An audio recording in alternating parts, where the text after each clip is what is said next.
अस्सलामुअलैकुम ज़म्बील of talent पर हम आपको वेलकम करते हैं। जनाब, आज मैंने नाश्ता नहीं किया था और अब मुझे भूख लग रही है, तो अब मेरा रोटी खाने का दिल नहीं कर रहा था, लेकिन कुछ चटपटा खाने का दिल है। तो मैंने बनाया है ये यम्मी सा बर्गर, जिसके लिए मैंने जी किचन में निकाल रखी हैं चीज़ें। एक मैंने बर्गर सैंडविच निकाला है, अंडा है, कबाब है एंड चीज़ स्लाइस है। ठीक है, बाकी ये सॉसेज हो गए हैं और ऑयल। चलें अब इससे नाश्ता बनाते हैं। आप भी कहेंगे कि नाश्ते में बर्गर कौन खाता है। एक्चुअली नाश्ते में कुछ भी खाने को दिल नहीं था, सो अब भी रोटी खाने का बिल्कुल भी दिल नहीं था, तो मैंने सोचा क्यों ना बर्गर बना लिया जाए। तो जी घर में देखा कि किचन में क्या क्या चीज़ें मौजूद हैं, तो वो निकाल के मैंने रख दी हैं और अब इससे मैं एक यमी सा बर्गर बनाने लगी हूँ, जो कि आँखों को भी अच्छा लगे। क्योंकि आपको पता है, जो चीज़ पहले आँखों को पसंद आती है वो ही फिर पेट को भी अच्छी लगती है। जो चीज़ आँखों को ही पसंद ना आए तो वो फिर पेट को भी कैसे अच्छी लग सकती है। अक्सर आपने खाने ऐसे देखे होंगे जो दिखने में अच्छे नहीं होंगे, लेकिन खाने में फिर भी अच्छे होते हैं। तो लेकिन पहले आँखें चीज़ पास करती हैं तो ही जो है वो पेट तक जाता है खाना। तो जी यहाँ मैंने बना लिए हैं 2 सिंपल एग्स। इसके ऊपर ये मैंने हाफ़ फ्राई एग्स बनाए हैं। इसके ऊपर आप नमक और काली मिर्च छिड़क दें। आप चाहें तो इसे किसी भी तरह से बना सकते हैं। मोस्टली मैं जब भी सैंडविच बनाती हूँ या बर्गर बनाती हूँ तो उसमें हाफ़ फ्राई एग यूज़ करती हूँ, लेकिन कुछ लोगों को इसकी स्मेल पसंद नहीं होती, हाफ़ फ्राई नहीं यूज़ करते, तो वो लोग इसमें नमक मिर्च या ग्रीन चिली भी ऐड कर सकते हैं। मैंने 2 एग्स इसलिए बनाए हैं क्योंकि ये लंबा बर्गर है। वैसे तो अगर मैं इसको फेंट के बनाती तो ये इस बर्गर के ऊपर पूरा भी आ जाना था, लेकिन खैर मैंने इसमें डाल दिया है क्योंकि ये बर्गर बहुत ही लाइट सा है और भूख इस वक्त शदीद लगी हुई है, तो मैंने 2 एग्स इसमें ऐड कर दिए हैं।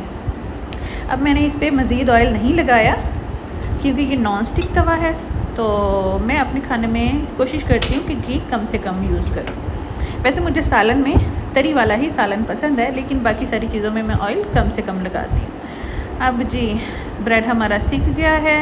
अब मैं चूल्हे को बंद कर देती हूँ।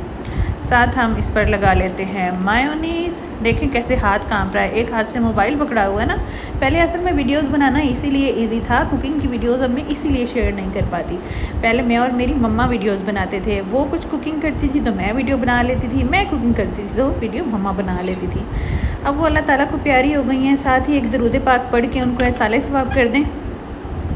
ये चैनल जो है ये मेरी मम्मा के लिए ही मैंने बनाया था, लेकिन अब इसको इसीलिए कंटिन्यू कर रही हूँ। ये ब्लॉक भी हो गया था मेरे चाइना जाने पर, लेकिन अब जो है वापस आने पर खुद ही अनब्लॉक हो गया है। तो जी ये मायोनीज़ लगा के ऊपर चीज़ स्लाइस लगा दिया है, ऊपर एग्स लगा देंगे और ऊपर मैंने ये कबाब ऐसे ही रख दिया। जबकि बाद में मेरे माइंड में आया कि मुझे दरमियान से हाफ़ काट के रखना चाहिए था, बट खैर मैंने इसी तरह से इसकी लेयरिंग कर दी है। एक प्लेट जो है वो मैंने अच्छे से डेकोरेशन के लिए मैंने उसमें लेमन, शिमला मिर्च वगैरह और एक पुदीने का पत्ता रख दिया है। साथ में आप चाहें तो चाय नोश करें या कोल्ड, जैसे भी जिस वक्त मतलब नाश्ते में कर रहे हैं तो आप चाय के साथ खा सकते हैं, और अगर दिन का टाइम तो आप साथ कोल्ड ड्रिंक रख लें। अच्छा, तो मैं बता रही थी कि मैं मम्मा के साथ वीडियोस बनाती थी। अब इसीलिए मुझे मुश्किल होती है, मैं अकेली होती हूँ तो रिकॉर्ड कैसे करूँ। चीज़ें बहुत यमी यमी बनाती हूँ और लेकिन वीडियो रिकॉर्ड नहीं कर पाती, बट इंशाल्लाह मेरी कोशिश यही है। अब एक स्टैंड मंगवा लिया है तो ताकि मैं आपके साथ जो है अच्छी सी वीडियोज़ जो बना सकूँ। चलें जी, मेरा यमी सा नाश्ता तैयार हो गया है। आप इसे ब्रेकफास्ट कहें, लंच कहें, ठीक है। तो इसको अच्छा सा डेकोरेट कर लें ताकि आपकी आंखों को भी अच्छा लगे, फिर ज़ाहिर है पेट को भी अच्छा लगेगा। और हमारी वीडियोस ट्राई करते रहें, मेरी वीडियो को लाइक और शेयर भी कर दें और मेरे चैनल को सब्सक्राइब भी कर दें। मैं आपके साथ अच्छे अच्छे खाने बनाकर शेयर करती रहूँगी, ठीक है। आप भी ये रेसिपीज़ लाजमी ट्राई किया करें। मैं इसी तरह से ही बनाती हूँ कि फ्रिज में देखा जो जो चीज़ें मौजूद हैं उस हिसाब से कभी सैंडविच बना लिया, कभी बर्गर, क्योंकि लगातार रोटी खाने से भी हम लोग बोर हो जाते हैं। सो इस तरह की चीज़ें आप खुद भी खाएं, बच्चों को भी बना के दें, अपने हस्बैंड को भी बना के दें।